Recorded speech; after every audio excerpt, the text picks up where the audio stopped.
Blend Radio 95,5.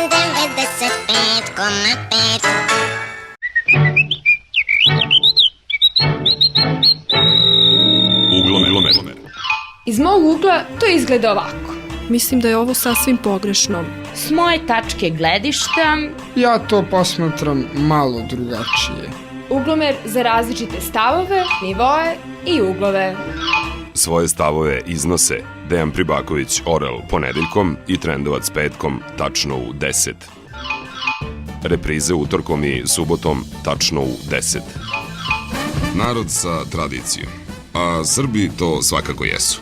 Tokom vremena u pauzi ratova kad sedne da odmori, krene da piše, pamti ili beleži pametne misli. Kod Srba poznatije kao narodne umotvorine ili preciznije izreke. Ovih vrelih dana, prateće situacije na političkoj sceni Srbije, setih se dve takve izreke.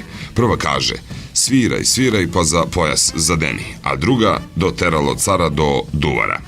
Ova prva mi pade na pamet posle najnovijih harača koje nam je odrezala republička vlada. Definitivno počinje da me hvata strah, da uključim TV. A oni mi kažu, dobroveče, slušate vesti. Koje crno dobroveče, kad znam da moram da platim neki novi namet. Ove nedelje smo dobili ponovo TV pretplatu 210 dinara mesečno. Sreća nije po glavi, nego po domaćinstvu. Tačnije, ali još se ne zna po električnom brojilu. To je isti onaj strujomer koji je bio tema toliko mitinga i obećanja pre 5. oktobra. Govorili su, ako mi dođemo na vlast, istog dana ukidamo TV taksu. I stvarno su je ukinuli. Ali mi naivni nismo znali da čitamo između redova. A tamo je pisalo. To ne znači da nećemo da je vratimo. Ali da ne bi bili isti kao i oni pre njih, dobili smo i taksu na radio aparatu u kolima, 400 dinara godišnje, originalno. Doduše, i Šešelj je svoje vremeno pokušavao nešto slično sa satelitskim antenama, ali nije mu pošlo.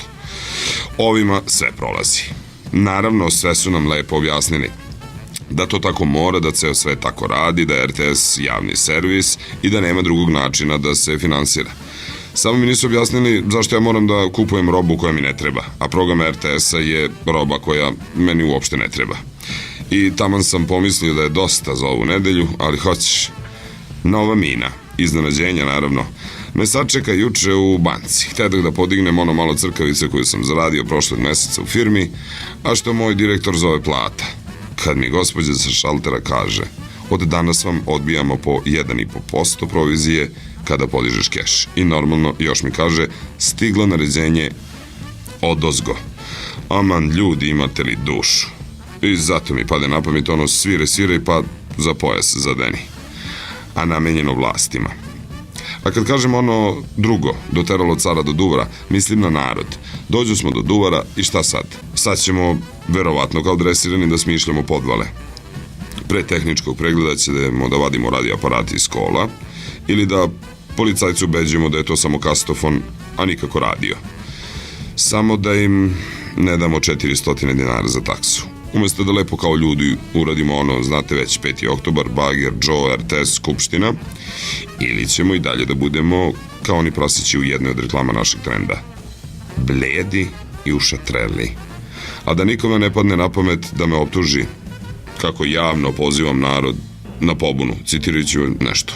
U pitanju je letak koji je župljanima podeljen oko 1. maja 2000. godine, a u potpisu stoji Demokratska stranka Aleksandrovac. Tu je pisalo: niko se neće izboriti za nas, moramo sami ustati. Narode, uzmimo sudbinu u svoje ruke, zašto smo je predali njima.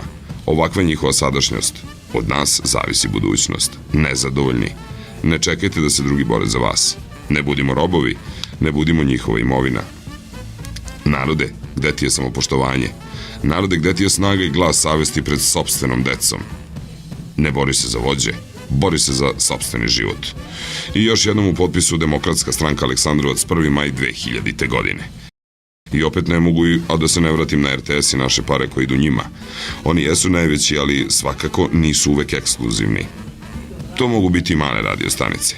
Podsjetit ću vas samo da je vaš trendovac u Uglomeru od pre neku nedelju u vašem trendu prvi progovorio javno o tome kako se nameštaju rezultati takozvanog glasanja naroda na televiziji. Na RTS-u ide i dalje isti princip i podvala u emisiji za i protiv. ali je zato puklo na BK televiziji. Naime, novinarka Nataša Miljković više ne vodi emisiju Maska nedelje na BK Telekomu. Miljković je dala otkaz zbog manipulacije koje su obeležile nekoliko poslednjih izdanja ove emisije. Nataša nije želela da učestvuje u nameštenom glasanju, u kojem su svaki put najviše pozitivnih glasova, odnosno svetlih maski, dobijali predlozi u kojima se pojavljuje premijer Srbije. Televizijskom auditorijumu bilo je krajnje sumnjivo da se tokom emisije Maska nedelje od najvećih broja gledalaca čuju oštre kritike na račun premijera i njegove vlade, ali da u telefonskom glasanju rezultat uvek bude obrnut. Kaže da je utvrdila da glasanje štimuju ljudi iz Telekoma Srbije i Biroa za komunikacije vlade Srbije i rekla je dosta. Svesno je prihvatila takav rizik, iako je pomenuta emisija donosila veliku popularnost i lepa primanja. Sramote. Međutim, što u jednom ovakvom novinarskom potezu ćute mediji u Srbiji i njene kolege. A dok se za njega prave lepe ankete, premijer je službenim helikopterom, zajedno sa suprugom Ružicom, letao u Vršac da bi u hali Milenijum prisustvovao koncertu Gorana Bregovića. Većina medija i demokratska javnost i danas zameraju Slobodanu Miloševiću što je za Vidovdan 89. godine sleteo helikopterom na proslavu 6 vekova Kosovske bitke, ali današnja sredstva javnog informisanja nemaju hrabrosti da prozbore koju i o ovom letu. Ni helikopteri nisu više kao što su bili. Do sledećeg petka, pozdrav svima. Vaš Trendovac. 95,5